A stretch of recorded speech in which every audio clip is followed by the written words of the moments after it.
Vik is on the line. We got Vik Dalishus from the Now. Vik, man, how's it going? It's going awesome, boys. How you doing? Doing great, man. This is incredible. Great. Anything can happen here live, Jonathan. This is the new aspect. Okay, all right. Anything can happen with it. Well, Vik Dalishus, man, we've been talking about the whole show up and down. We still got a few more matches, but I think a good segue for this will be about your announcement at the show. I know we're going to try our best to get it out of you here, but maybe tell us a little bit about Fallout coming up for the fans tuning in right now, and then we'll get into maybe what your announcement might be. Well, first of all, you guys have been doing a tremendous job talking about the show. I'm so impressed with JB's ability to plug. This is ACW.com, and your analysis on the matches so far, from what I've been listening to while I've been here silently in the background, you guys are spot on with a lot of your analysis. So I'm very excited for a lot of these matches too, to see some of this stuff actually happen in person, live. Some of these dream matches, really, for like independent wrestling fans. A lot of it's going to be really cool to watch play out right there at the MJN Center. So I'm very excited about it. This is our third show. This one came about real fast right after Aftershock. We had the opportunity to have Fallout right there in the MJN Center, a summer show. So we jumped on it. We took the opportunity. This wasn't in the cards and part of the original plan when we set out at the beginning of this year to have this show. It was an opportunity that kind of fell in our lap, so we figured, let's do it. Let's make this happen. So we didn't know what was going to happen after the first one. You know, we had some ideas in our head of what we wanted ACW to be throughout 2025 and into 2026, but you're only as good as the show that's right in front of you, because if something doesn't work out, or all of a sudden the fans decide to poo-poo on it and it's not something they're into, then you don't go forward. So we've been very blessed to have the fans of the Hudson Valley be into what we're doing, and the fans that have been watching on Triller and following along on social media and YouTube. We've started to put together quite the following, and it's really, really awesome to see, pun intended. Now, you have many hats. We've talked about this before, and it's one of the things that I think in the world of wrestling, it doesn't get talked about enough. There's no more seasoned vet than you, Vik, and I really appreciate, I'm like I said, from the Midwest.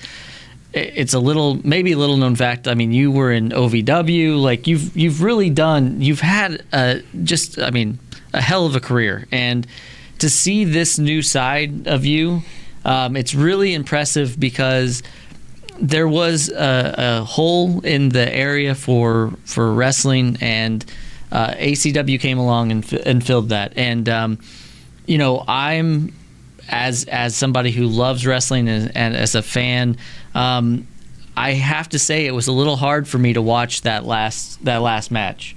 It looks like you're doing great, but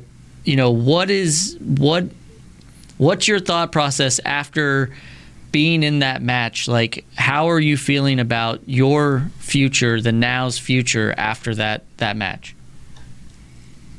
Well, I appreciate you saying all those nice things. That's very, very cool of you to say, and I feel that it's coming from your heart. So that always, a genuine compliment like that is very much appreciated. We've talked about what it's like to be part of running the operations of the show, and having to have your head in a bunch of different places all at the same time. And we felt we were very ready for that cage match at the last show. We felt that we had handled all of our business beforehand that we needed to. Things were running very well. Show-wise, we had the right team in place that was handling a lot of what needed to be done as far as the minutia of the things that were to make the event run smoothly, and we were prepared. And then to actually get in there and have that battle and that war that we had with Sent to Slaughter, we didn't imagine that we were not going to win, to be very honest with you. The ACW tag team titles were something that we had our hands in designing. It was something that we purposefully wanted to win that match and be the first ever ACW tag team champions. There's title lineages that start out, and you never forget who's the first champion, really. And ACW being Hale and I's baby, we wanted that to be ours. And then we were blindsided by Joel Gertner turning his back on us. He slammed the cage door in my face. He wrapped it around my head a few times, and then they all of a sudden they locked the cage door with a padlock. They threw some steel chairs in there right before they did that, and then they handcuffed us to the cage. And there's a couple of times when you go back and you watch it where you can actually just see the pain across my face when I'm getting smacked with the chairs. With the handcuffing, Sean Donovan actually handcuffed me to the cage where one of the handcuffs were already locked and he couldn't get it unlocked. So he actually locked my wrist to the cage itself. There was no give, there was no pull, there was no wiggle room there where normally you'd have like an inch or two to kind of like move your arm around. I had none. I was locked to that cage. And as we're getting beaten and I'm looking at Hale and he's getting smacked and I'm getting smacked, and all of a sudden it kind of just like comes over our face that like we're screwed. There's no way out of this. We're gonna take the L right now, and it sucked. It really sucked. My body hurt for days and days afterwards. My spirit was a little bit broken. I was definitely it took a lot to get over losing that match and the beatdown that we got, and to hear Sent to Slaughter's joyfulness afterwards, their promo that they posted where they were excited about how much the fans booed them and threw things at them and spit at them, and the visceral reaction from the fans. Like, my kids were there, and as we got undone from the cage and attempted to make our way up the walkway, I looked down to my right, and my daughter was just absolutely bawling her eyes out, and she stuck her arms up to me, and I had no choice but to just bend down and pick her up and give her a hug to let her know that her dad was okay. But I really, as a dad, you put on that brave face for your kids, and I'd like to think that my kids look at me a little bit like I'm a superhero for what we go through and what we do. And there was I could only put on so much of a brave face. I could only let them know that dad was okay so much. But the next day, I'm limping around the house. I barely moved out of my bedroom.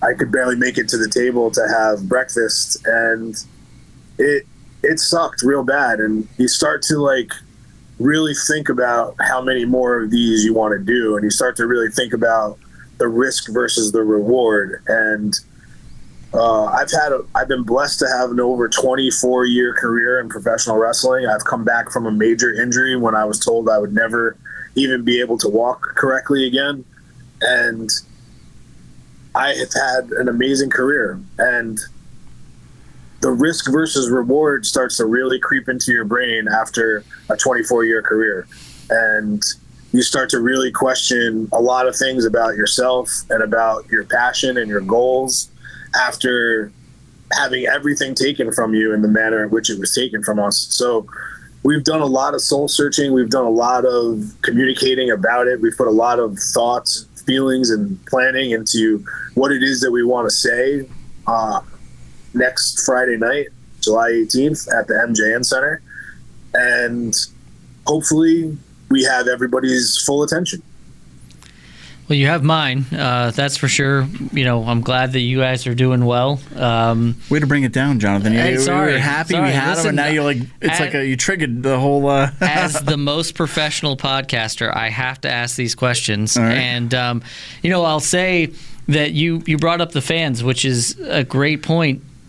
I've watched a lot of wrestling, and I've been to USWA shows, and I've seen Lawler in Memphis, and I will say that there is no greater crowd reaction than the now in Poughkeepsie. And so I feel like They were there with you in spirit, but they're all going to be really, on the edge of their seat to see what the Now have to say, just like I am.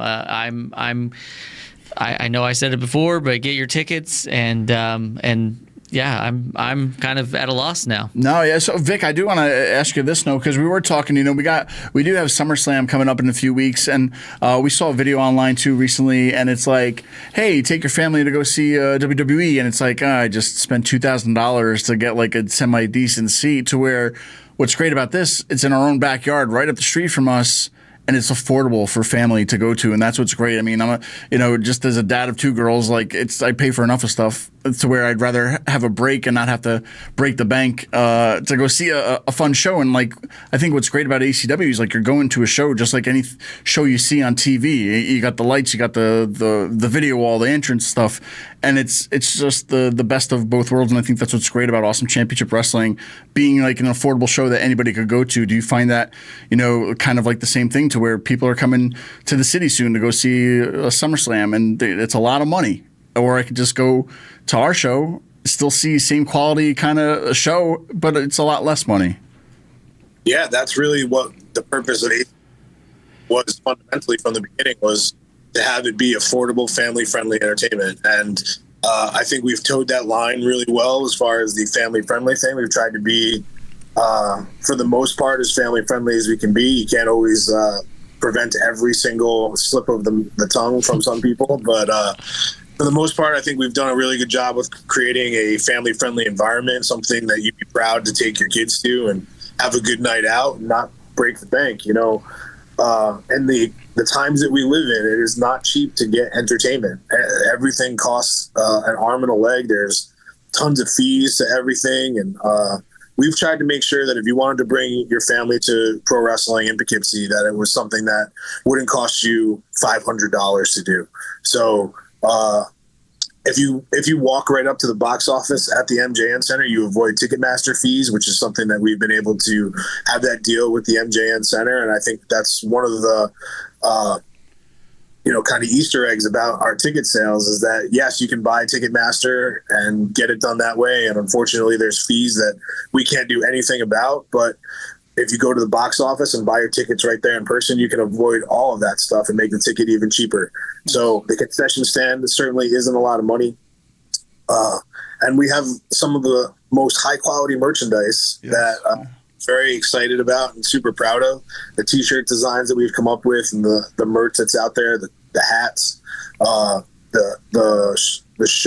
t-shirts that have the show card right on the back is really one of the things at our last show that I thought was just so cool. It was one of those like throwback kind of things that you can only get right there at the show. And, we've actually been able to have replica championships made of our championships. There's one right over my shoulder right there that my son covets and carries around everywhere. He is the real ACW champion. You have a chance, Jonathan, to win a championship. All right. His son will probably kick our ass, but I'm just saying, it's. I do want to say something too, and again, I don't think you guys are tooting your own horn enough. I've been to WWE at the MJN Center. If I walked in not knowing that it was ACW, you would have a hard time telling me that that's not WWE. The production value is insane. Like. Some say better. Listen, I'm just saying that it's not like, sometimes you hear independent wrestling, and I know, Vic, that you've done it before, where you get a hot dog and a handshake at these shows.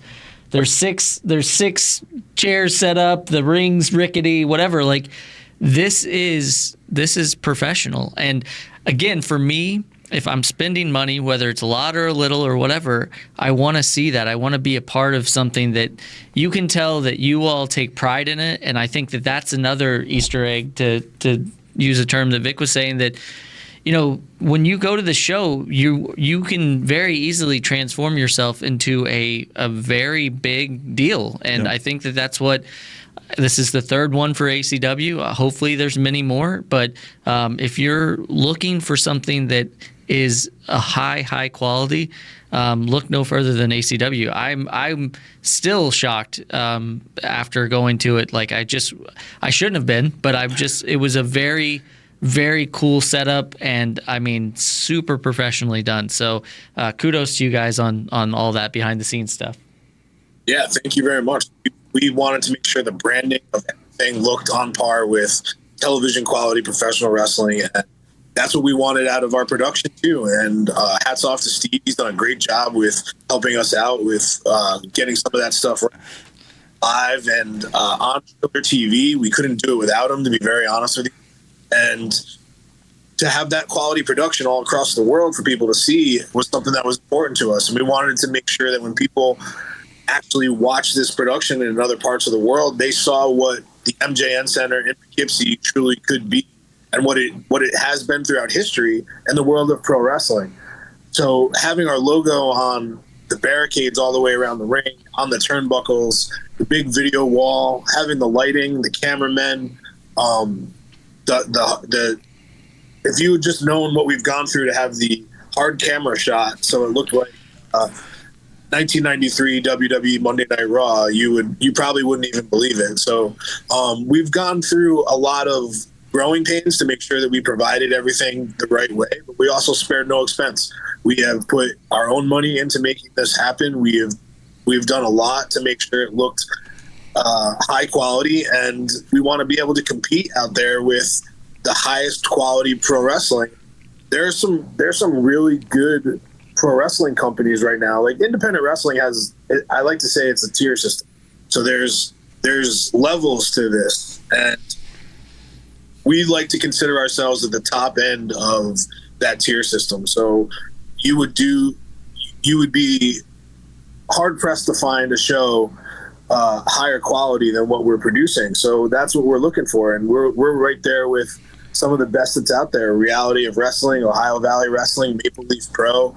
But we're trying to be on the level with that kind of stuff, that kind of quality, because after that it's MLW and TNA and AEW and WWE, NXT. So like that's what we're trying to be, and that's what I feel like we've successfully managed to pull off for our first two shows. And this third one's going to be no different. We just need the fans there to pack the place out. No, 100%. I feel like, for my world, it's the production world, right? So seeing behind the scenes sometimes, I feel like people don't understand that, like, it takes a village sometimes. Like, it's the stuff that ACW is doing. WWE has like 500 guys or 50 guys doing it, and we have like a small team doing what we can to make it as best as we can.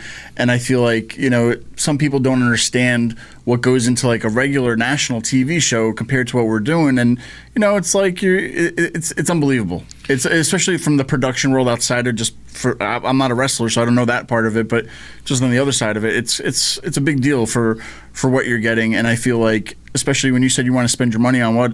This is where I would totally want, This is where you want to spend your money. We do have somebody from the chat room, though, Anil, who's actually a friend of AWP. He's asking if the national championship has a replica yet because he wants it. And I think, Vic, if you want to maybe mention anything about that? It will be available at this show. There will be a replica of the national championship and the ACW Heavyweight Championship. Those are the first two titles that we're going to have as replicas you'll be able to buy at the show. So if that's something that you're interested in, make sure you get there early, get in line early, make sure you're one of the ones in the building, because I'm pretty confident that they're going to go pretty quickly. We've made them affordable, so they're not like astronomically priced. They're really high quality. They're made by the exact same people that have made the originals, the one that Richard Holiday and Enzo Real One are walking around with. That is the same championship, just a replica version. So, where was this company when I was a kid? Come on, we could have did that. I would have loved as a kid to have like a replica of the championship I went to of a show, and I'm like, you guys are doing it on your third show, and it's amazing. Listen, I love it. You weren't poor like me. I had cardboard and aluminum foil. I don't know what else you needed. That was it. Cardboard championships. See? Okay, here's a cardboard belt. My son still does that right to this day. So awesome. It still exists, but to be able to have the high quality stuff out there, like, it's amazing. I remember the first belt I had was when I went to WWF at the MJN Center when I was a kid. They had the tag team title, and it was a gray foam. Yep, I have those. Yeah. and they had the heavyweight championship, but it didn't look like the Winged Eagle, which is the one. Yep. That was always a mystery of why. Yeah. The tag team one actually looked like the tag team one, so that's the one I got. And I only got one of them, so I had one tag team title belt, but me and my buddy used to wrestle for it constantly. Yeah, like it was the real thing. So to have that opportunity to make that a reality for the fans is something we were like, if we can do it, let's do it. And we're going to, at some point, have replicas of all of the titles available there. So if you don't get one this time, just be patient. We're growing. We're going to get it for everybody. And if it's something that you want and there's not one available, make sure you make it known that that's something you want, so we can make sure we have it there, or we could even try to order some for people that are looking to get them. We can probably start taking some online orders at some point for the replicas, because I know it's going to be something that's pretty hot, because like, number one, they're high quality and they're affordable, which is something that isn't always possible in the world of replica title belts. A lot of times they're questionable quality and like $500-600, and we're not going to do that. So no other show has done it around here. I mean, maybe there's a show somewhere else, but in our area, all the years we've been here, nobody's ever done that, and I can't believe, like, that's amazing. And Vic, I think that you said something that I really want to hit, is that you said you're growing, and I think that that's cool. It's like the fans can grow with the company, you know, and so it's been high quality from the beginning. I only expect more. I'm sorry that I am expecting more and more and more, but I'm it's being delivered, so that's why I'm expecting it. But as somebody who put pen to paper to come up with ACW, as someone who's helped book, as someone who's competed, what are some things that you are still wanting to see from ACW? What's next in that sort of realm? Like, how do you see it getting bigger and better? Wow, that's a great question. Right now, I feel like every goal that we have set, we've started to just kind of meet it and try to shoot past it. So I'd like to see that we're at some point doing back-to-back nights of shows. That is something that we are trying to put together. As long as we keep being successful along the line here, we'd like to do some shows where we do a Friday and a Saturday, or a Saturday and a Sunday, maybe in different parts of the state or even different parts of the region. That's like a long-term goal that I think we'd like to do and put together. And we'd also like to grow a little bit in the Hudson Valley.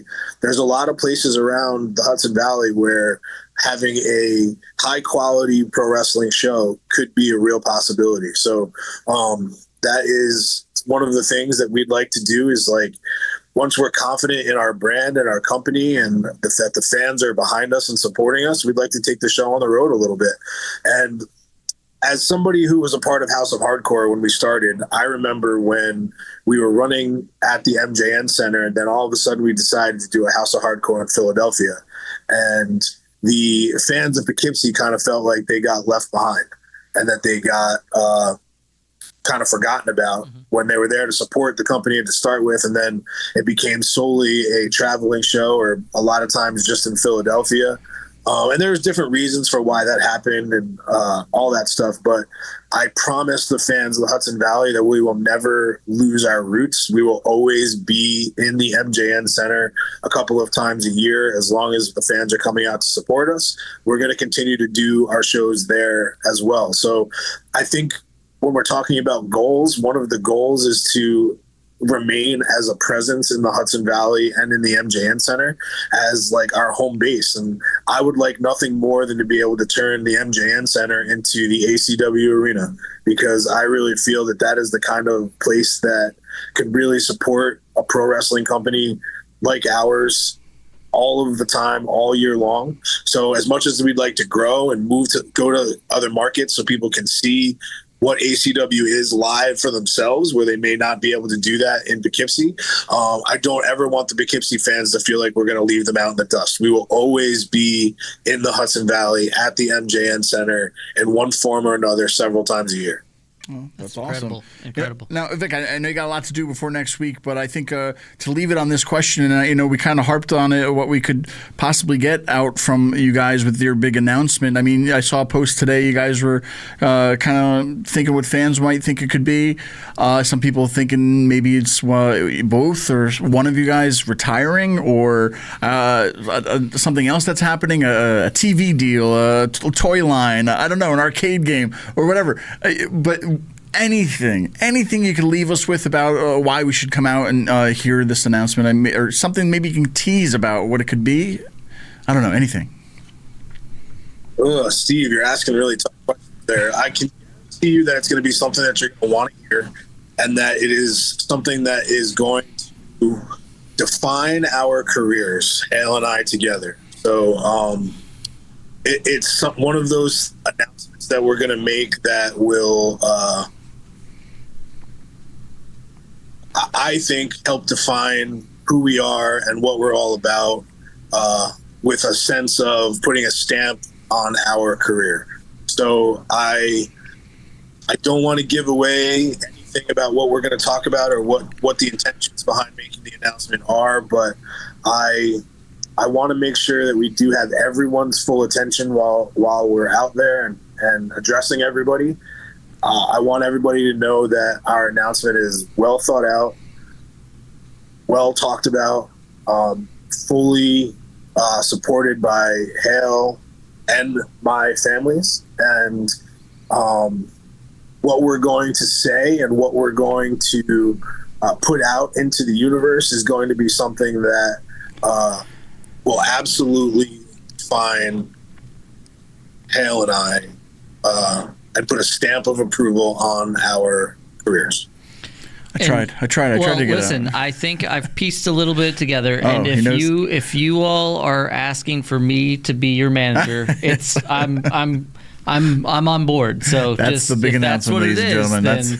I gotta tell you, we haven't had the best luck with managers here, so I don't know if that's something that listen we want to get to, but to quote the great poets of our time, the Backstreet Boys, "I'll never break your heart and I'll never make you cry." So just in the back of your head, just remember that in case you need it. I'm okay. There for you all. Okay. Well, before we let you go, Vic, we do have another question from Anil in the chat. He says he actually saw Leo Sparrow at a Creative Pro Wrestling. So he's asking, is there a developmental maybe for an ACW a chance? I know you guys were the trainers for House of Hardcore. Do you see maybe like a developmental system happening down the line at ACW? I certainly think that there are a lot of places that are developing the future stars like right now, and at some of those places Hale and I even compete currently. I think ISPW is one of those places in New Jersey that has a really great eye for young talent and talent that is making their mark on the independent scene, and a lot of the talent that you've seen at ACW have come from ISPW as well as Creative Pro. It's a kind of a feeder system all in and of itself, and at some point having an official farm system for what we're doing is certainly like dreaming big, but it's certainly a possibility, because you have to find the next generation of talent all of the time. You can't just rely on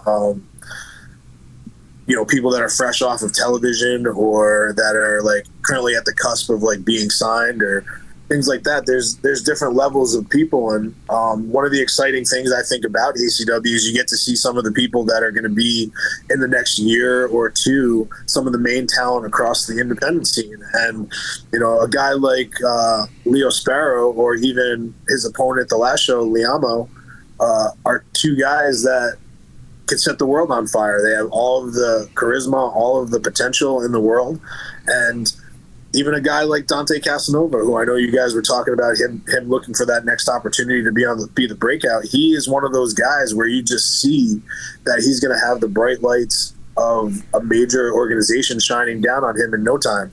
And we are grateful to be the ones that are giving guys the opportunity to actually show up and show out and give the fans an idea of what they're capable of and what they can do when they actually get a big time exposure and opportunity like what ACW provides. And to have it be in the MJN Center in the Hudson Valley is certainly really cool. And those guys, it's really cool to see some of the guys come to the MJN Center for the very first time, and they walk in and they look around and they're like, some of them the last show somebody wanted me to show them right where Orndorff turned on Hogan, or where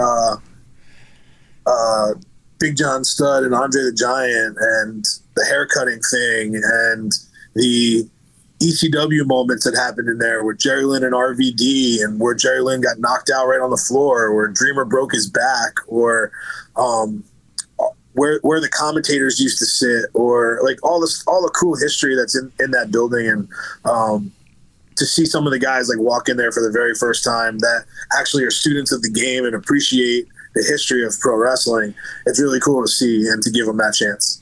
And I think that it's incredible because you're writing the next chapter of history in that building. If you haven't already, this is acw.com. Go out, get your tickets. Be there for the meet and greet. We just found out that there's going to be replica titles. This announcement's got me nervous, I'm going to be honest. So, I mean, I'm going to be there solely to find out what's going on. But is there anything else about this third show, Fallout, that you want to let the fans know about before we go? Well, I think you guys have doing a pretty good job of running down the match themselves. I know that I'm excited personally for Carlitos Cabana.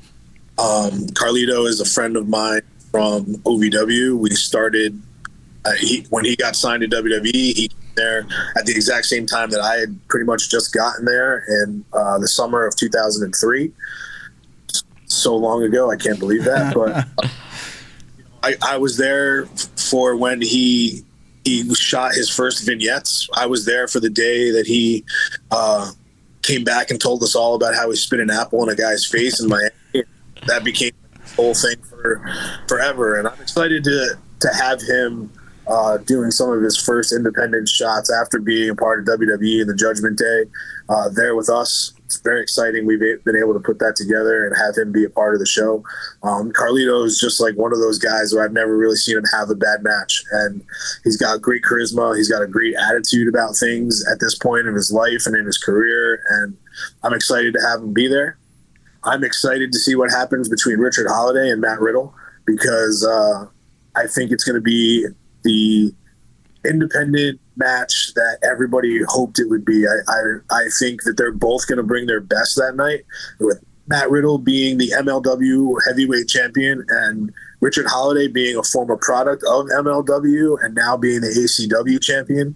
He's got a lot to really prove, and I think he's done a really great job of showing everybody that he has that chip on his shoulder and that he wants to carry that ACW championship into the future as like the standard bearer of what the champion should be for a company like ACW. And I think Matt Riddle is hungry to add another title to his reign. I think that he would like nothing more than to be on MLW television with another really beautiful championship belt. So I think that's going to be one of those matches that we'll be talking about as like, wow, that match really stole the show. And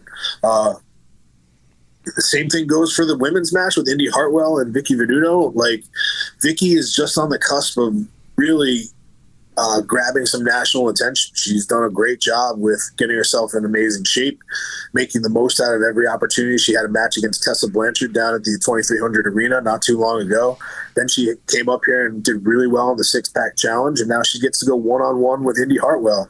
And Indy Hartwell is wrestling Tessa Blanchard, and 2 days later at Slammiversary for TNA. She is at the top of her game right now, very highly coveted wrestler that is doing such a great job of rebuilding herself after a WWE run. So, like I've always said, that there's people who come off of a WWE run and kind of just rest on their laurels and try to just run on the name that they made there. And then there's other people who try to redefine themselves. And Indy Hartwell is one of those who is not happy to be complacent, not happy to settle with what she did. She is determined to prove that there's a lot left that she didn't get to show everybody. And being the ACW Women's Champion gives her a real big opportunity to do that. And it validates a lot of how she felt about herself, just in talking to her and knowing like what that meant to her. I know that she's very appreciative and excited to have a title defense in the books. So Vicky would love nothing more than to take that belt away from her and to go on to her tryouts that she has coming up and for the big leagues and show them all what she's got too. So that match has another chance to really like grab everybody's attention and steal the show. So as far as the show being the matches that we've put out there and that what's on the card, like there is not a match that I think is not excellent. I think this is the best booked show that we've put together. I think from top to bottom, you're going to see some of the greatest wrestling that has ever been in Poughkeepsie. And that's saying a lot because I've been through a lot of pro wrestling shows in Poughkeepsie, and I think this one is really put together to make a statement for what ACW wrestling really is. And mixed in with some surprises that we have already planned and some exciting twists and turns that'll be there. This is going to be one of those things that you're going to want to be there in person to see, because it's not going to be the kind of just like, oh, this is just the next show. This is we're making a statement with every show that we do that we are an actual real entity in the world of pro wrestling, and something that you're going to want to keep your eyes on from afar and get there to be there in person to experience live. No, it's great. You know, Vic, we don't want to keep you too long, but, you know, this is ACW.com, and Jonathan, we're going to be there. Fans are going to be there. I think it's going to be one hell of a time, especially to kick off summer in the right way with an awesome night of wrestling. Again, it's very apropos ACW. This is awesome, and everything that I've seen so far has been awesome, and I completely am excited for this one. As a longtime fan of wrestling, I just keep getting more and more surprised and more excited about these shows. No, yeah, Vic, we're going to be talking about some wrestling and got some more matches to talk about, but we thank you so much for joining us, man. We'll see you next week, July 18th for ACW's Fallout. Thank you guys for having me. I very much appreciate it. You guys are doing a great job. This is my favorite show to listen to. And I didn't mean to say that too. That's good. That's honest. Keep it up. Thank you so much. Appreciate We'll see you soon.